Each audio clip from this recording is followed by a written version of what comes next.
Welcome back to another edition of Baseball for Maniacs. Topic of today's episode is Andrew Painter ready? Our top pitching prospect, the minor league pitcher of the year in 2022. Is he ready? So, in reality, we need him to be ready because he's going to be in the opening day rotation. And I kind of just want to get into his entire career up until this point, like what the story of Andrew Painter was.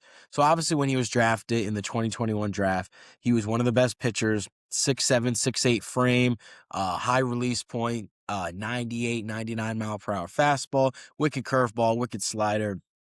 He was elite. And then in his first year of pro ball, first full year in 2022, he won minor league pitcher of the year, and he made it all the way up to Double-A, to where he was on the fast track to the Philadelphia Phillies in 2023, to where once spring training rolled around in 23 in Clearwater, he was competing for the fifth starter spot. And if everything went well, which unfortunately it didn't, I am almost certain he would have been the fifth starter over Bailey Falter. And all the hype around camp was when he was talking with Kyle Schwarber, Bryce Harper, JT, was they were like, this kid is 19, but he doesn't act like he's 19. He's ready for the big leagues. Unfortunately, I think he pitched one Grapefruit League game against the Twins. He looked pretty good, but then the report came out that he had a sprained UCL, to where Tommy John wasn't initially recommended. It was how they tried to have the recovery processes, have him stop throwing for a few weeks, see if it heals on his own, to where he wouldn't have to go under the knife with Tommy John. But in my opinion, they waited till July to make that decision for Tommy John, to where I think that put 2024 completely out of the picture. And it goes back to the Phillies, like, they have a really good medical team, but they probably missed the boat with Andrew Painter. And we're going to get into all this stuff in the sense of how missing 2 full years of major league pitching, minor league pitching, just competitive baseball led to his 2025 struggles. So if he would have got the surgery right away, like, I would have understood of, oh, give it a few weeks, see what it's doing. But it was 3 months, 3 months of just like working on your throwing program, throwing bullpens, not getting competitive games. And then you have to go get Tommy John anyway. So you wasted 3 months essentially of Andrew Painter's development. But nevertheless, he went under the knife. He got Tommy John.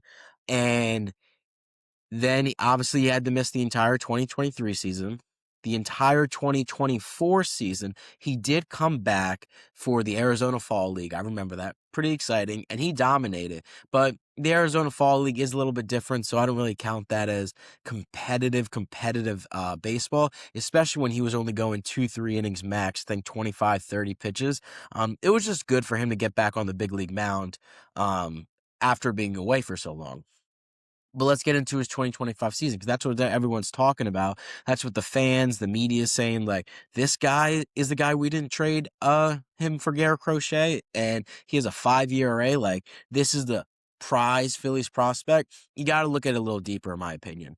So he did have a 5.26 ERA in 118 innings pitched with 123 strikeouts. What led to his struggles, in my opinion? That's a topic for this part of the episode. I think 2 full years is because when you have Tommy John, right, you're expected to miss 12 to 18 months, but he missed 2 full years. So the fact that it was just his first time getting on a real big league mound. Granted, he did in the Arizona Fall League, but real competitive baseball, throwing 4, 5, 6 innings. Like, it was a big adjustment. And when he got injured in 23, he got injured in spring training. So his only competitive action was at the end of the 2022 season, where he made it up to Double-A, but he was still a young kid. Like, he didn't really have time to develop in the minor league system because he only had 1 full year, and then he had Tommy John. So that combined with once you have Tommy John, yes, it's a 12 to 18th month recovery period, but it's really a 2-year process to where you start pitching like you did before you got the surgery. You can look at examples of, who am I thinking of? Spencer Strider. So Spencer Strider got I think he got the internal brace, but very similar, like Tommy John. He went into the knife. And then last year, he struggled mightily. I fully expect Spencer Strider to come back in 2026. And I don't know if he's going to be as effective as he was in 2023, but he's going to be very close to it, to where that, I believe, played a huge part into Andrew Painter struggling in 2025, similar to what Spencer Strider did. It's just your first full year getting back on the mound, and it's a whole new adjustment period. You got to get through the mentality of like, am I going to get hurt again? And is my stuff going to be as effective? There's a whole mental mind game that goes into your first year back coming from Tommy John.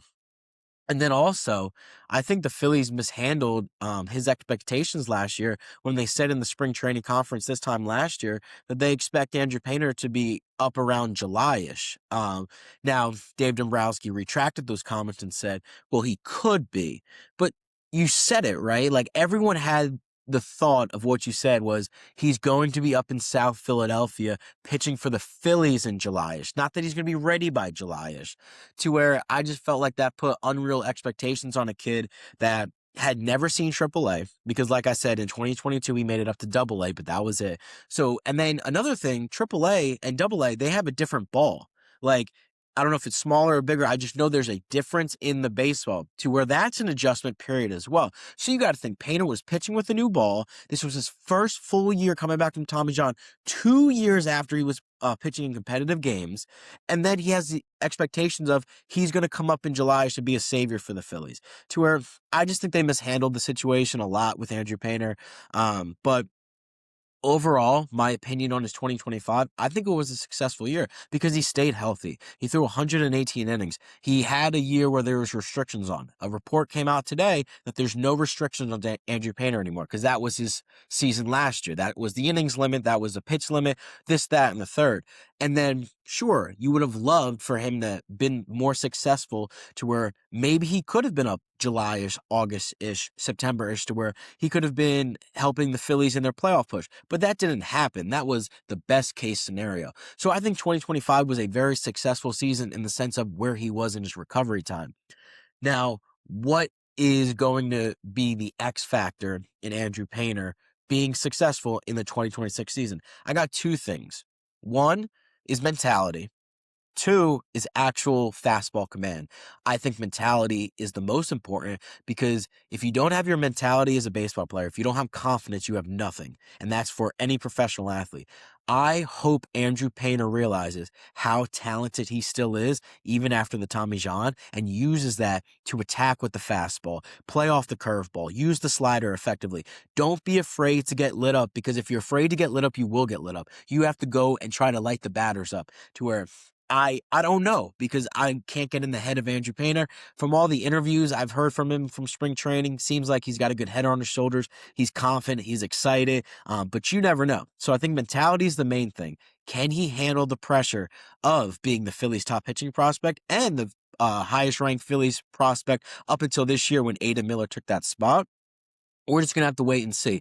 But on the sense of like the actual game going on, mechanics, his fastball command is the most important because he had I think I have it right here. So in 2022, he had a 2.17 walks per nine. So essentially, he was walking 2 batters per 9 innings. In 2025, last year in AAA, he had a 3.58 to where his fastball command wasn't there. And in my opinion, that's to be expected, right? Your first year back from Tommy John, you're getting on the mound. It's a new ball. It's a whole adjustment period. So it makes sense for last year. But if the fastball command is at the same level it was last year in the big leagues level, he's going to struggle. He has 98, 99. He needs to use that effectively. He needs to get ahead, attack hitters, so then he can open up his curveball, his slider, his changeup, have all the pitches play off each other. That's what Andrew Painter needs to do. And then his fastball, his RPM was flat in 2025 compared to what it was in 2022. So it was essentially, yes, it was 98, but not all 98 plays the same, right? There's got to be some cut. There's got to be some spin. If it's a flat fastball, any big leaguer can time it up. So I think last year made sense why they hit the fastball a little bit more. First year back from TJ, all the adjustments, this, that, and the third. But if his fastball is still flat in 2026 and it hasn't returned to where it was in 2022 and 2021, we are going to be in for a rough rough first year for Andrew Painter because, I mean, it's only going to get harder. I mean, the big league hitter, the gap between Major League Baseball and AAA has never been further in the sense of talent. Um, but I'm very confident that in his first full year back from Tommy John, to where he's already had a year under his belt to where he pitched 118 innings. I think the fastball spin's going to come back. I think the confidence is going to come back. And I think we're really going to see what Andrew Painter is all about. The hype, this, that, and the third. Top Phillies pitching prospect, the next Cole Hamels, in the sense of prospects, obviously righty and lefty. But I'm very high on Andrew Painter. Now, what are realistic expectations for Andrew Painter? I said how excited I am, how I think he's going to return to his form. But you guys have to realize great major league starting pitchers are not built overnight. Not everyone's going to be a Nolan McLean who comes up midway through the year and dominates. It's not going to happen all the time.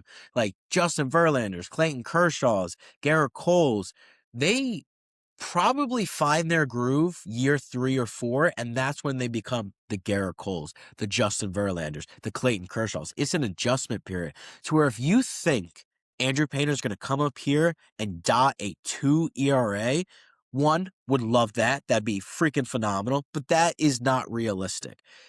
If Andrew Painter stays healthy, throws about 130 to 150 innings at a 4 ERA, that is a successful first year for Andrew Painter. We can't put all the pressure on the kids because that's not their job. The job of the core of the Harpers, of the Schwarbers, of the Turners, of the Wheelers, of the Nolas, of the Sanchezes, they're the ones that have to pick up the entire slack. And the young kids are the players that just help a little bit, just be a little spark plug. They can't save the franchise, and it's unrealistic. To where if Painter has a 4 ERA, I can already see it right now. People in the Philadelphia media are going to be like, oh, it's not a successful year. You really should have traded him when you had the chance, when his value was super high. Dude, if he stays healthy, pitches to a 4 ERA, he's pitching on a team that's going to the playoffs, so he's in a playoff push, a pennant race, you know how much experience he's going to learn from that? To where by the time it's year 3 or year 4, he could be a Zach Wheeler. He could be a Christopher Sanchez in the level of talent. He could be a Paul Skeens is really freaking good, but he could be that level to where you gotta give him time. Same way with Justin Crawford. Same way when Adam Miller comes up. Give the kids time. Continue to put the focus on the players getting paid hundreds of millions of dollars. Turner, Harper, Schwarber, Nola, Wheeler, this, that, and the third, to where I'm so excited to watch the young kids, but I am imploring Philadelphia fans to just ease up a little bit. It's great that you're excited that they're coming up, but if you think they're going to save the franchise, you are out of your freaking mind and you're putting them in a position to fail. So Andrew Painter, I believe, is ready, but it's going to take some time in the sense of him getting to the level we think he eventually can get to before he had Tommy John. When we draft him 13th overall in the 2021 draft. It takes time. But let me know what you guys think about Andrew Painter. I'm super excited, man, because the thing about baseball is like, of course, you love the big league team, you love all that kind of stuff. But what I really enjoy is the prospects. I really enjoy the journey of when they get drafted, them going to A ball, low A, double A, triple A, and then eventually to the big leagues to where we're going to get that this year with Andrew Painter and Justin Crawford. I think Adam Miller will be ready by summertime, so I'm very excited for that. But this is the time to where it's like, is the move to not trade him going to pay off? And we'll just have to see. So I'm very excited. Let me know what you guys think about Andrew Painter. Do you think he's ready? Do you think he's going to have a better than 4 ERA? Do you think he's going to have a worse than 4 ERA? That's the topic right now. That's the discussion. So let me know what you guys think. And thank you for joining us for this episode of Baseball for Maniacs.